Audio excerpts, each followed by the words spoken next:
I'm making this video today that will discuss representing the Argentine Army during the War of the Triple Alliance or the Paraguayan War and the conquest of the desert. So roughly 1864 to 1884.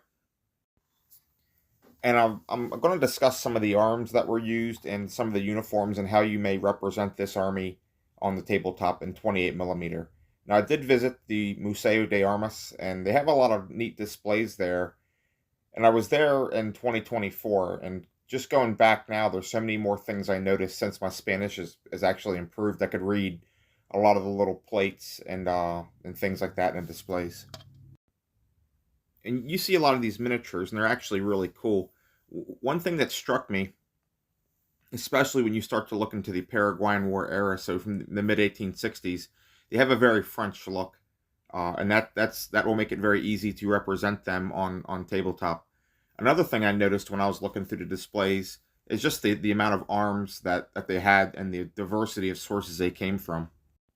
Very similarly to the United States during the American Civil War, where both sides acquired a lot of weapons from Europe, and the Argentinians acquired a lot of their weapons from us after our war ended.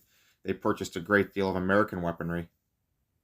And in the beginning of the Paraguayan War, they had a number of things from old Spanish muskets that had been converted to percussion, and they acquired things like U.S. Model 1842 smoothbores, rifled 42s, Model 1841 rifles, Springfield rifle muskets, Model 1855, 1861, and 1863s, pattern 1842 British smoothbore muskets, pattern 1853 rifle muskets, a wide variety of two-band Enfield rifles, Soule muskets, French muskets, cavalry carbines like the Smith, the Merrill carbine, and in large numbers, Spencer carbines and Sharps carbines and some Sharps rifles, as well as, from probably from 1867, 1868 on, they were getting Snider rifles from buying them from the British and Tabatiers from the French, which I'm sure the French regretted selling when 1870 came around and they found themselves desperately short of weapons. But also a number of revolvers from Star revolvers to Colt 1860s to French pinfire revolvers, which I'm sure came from surplus purchase from the United States. And so if you want to represent these troops, and you've been seeing here are pictures of these little dolls that and they're not all of them are dated, most of them aren't dated, but you can kind of get an idea of the time period by the uniforms. Uh, the guys from the mid 1860s through the early 1890s had very French style field uniforms, and the white uniforms, as I understand it, are summer uniforms. And in Argentina, it does get quite cold, even in Buenos Aires. It gets pretty cold in the winter. Not as bad as it does in the other parts, more southern parts of the country, but overall, it said it's very nice. It was a good vacation, but I'd like to discuss perhaps some of the models you could use.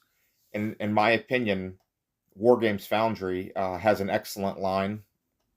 You could use a lot of their miniatures from the Maximilian Adventure time frame from that range. You could use the Franco-Prussian War and the Old West. And one of the cool things about the Argentine infantry is that they have this cool blend of French style uniforms, also with local kind of additions like bombachas, like ponchos, and hats. They're wearing soft hats, and you can see this little model represents that pretty well with these soldiers, and they're wearing their formal uniforms, and this represents soldiers during the conquest of the desert. But the man's also wearing bombachas, and I think that's a great little model. And you can see a Smith carbine here and a pinfire revolver, which would have still been in use in the 1880s, alongside the Spencer, which is a fantastic arm. I'm not exactly sure when Argentina adopted the Remington rolling block rifles and carbines, but they adopt them in large number. And they continue on using a lot of pinfire revolvers, which I thought was very interesting. Another thing that's very cool, in my opinion, is the amount of Nordenfelt guns that they use. And they use them quite a bit, really from the late 1870s through the early 1900s, and the later versions of the guns. And I'm not sure if they were purchased new or refit. They're actually chambered in 7.65 by 5.3 millimeter Argentine, or I guess not Argentine, 7.65 by 5.3 millimeter Mauser. And so that's just something I thought interesting. that they were still using Nordenfelt guns and a modern smokeless caliber. These are just some of the pictures I have of Argentina, and I'll talk over it. It was a wonderful vacation. I'd like to spend as much time down there as possible. I'm looking into perhaps spending the summers, and in the United States, it gets kind of hot, so it's winter down there, and spending my summers in Argentina, where it's to be nice and cool. Uh, for miniatures, especially in the early period during the Paraguayan War, the War of the Triple Alliance, Perry makes an excellent line for that.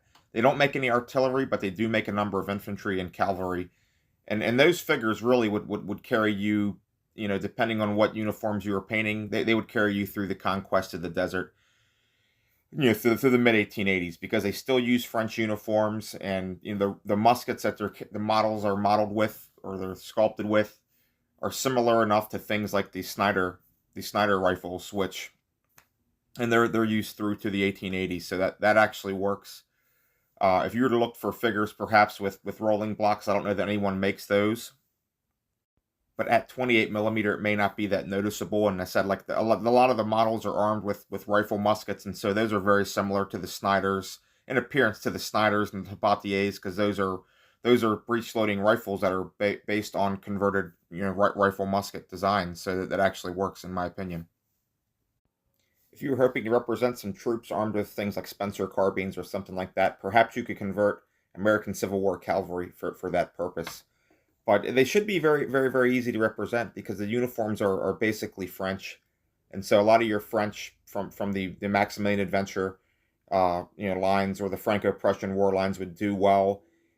You might be able to use some of the War Games Foundry Mexicans. They're all modeled in sandals, as far as I know, and so you'd have to actually make those in the shoes or boots. One of the interesting things, though, if you were to choose to use the Mexicans, was that a lot of them already have ponchos, and occasionally the Argentine troops, especially when they're on the frontier, would wear ponchos. If you were good at sculpting, you could sculpt bombachas. Some of the French Imperial troops for the War Games Foundry line, they have hats on already, soft hats, and so you could actually make a pretty good Argentinian army using War Games Foundry figures for artillery, especially from the later 1870s into the 1880s. You could get some Nordenfelt guns, which is not really artillery, but it was probably used that way then, since it's on a carriage. You could use some of the Krupp C-73 breech loaders that they work. They bought a lot of those. In the earlier periods, you could probably get away with a lot of your bronze Spanish guns, or French pattern, Lahit pattern 4-pounders and things like that were definitely in use in Argentina. And so it was a good trip. I recommend anybody going. It's cheap. If you live in the United States on the East Coast, I'll tell you what, it's cheaper than going to the ocean. I spent $1,433, and I was down there for 10 days. And I spent, most of the money was spent on my flight. That was the biggest proportion of the money. So, that was just my little short video on trying to represent the Argentine Army from 1864 to 1884. It would be cool. It would actually be a pretty cool army, something you don't see very much. I mean, and when you do see it, you see the War of the Triple Alliance. You really don't see the conquest of the desert. And to me, it's interesting, because those troops, when they're out there and they're campaigning, they're very similar to Mexican troops and American troops, in the sense that they become a lot more informal. They'll start wearing soft hats or things like that. The Mexicans will wear ponchos. You'll occasionally see American troops wearing corduroy trousers when they're during the Indian Wars, stuff like that. So you get a certain amount of informality, and it will be cool to represent. That's just what I think. And if you enjoyed this video, leave me a comment. If you think it was terrible, tell me what I could improve. And thank you for watching. Goodbye.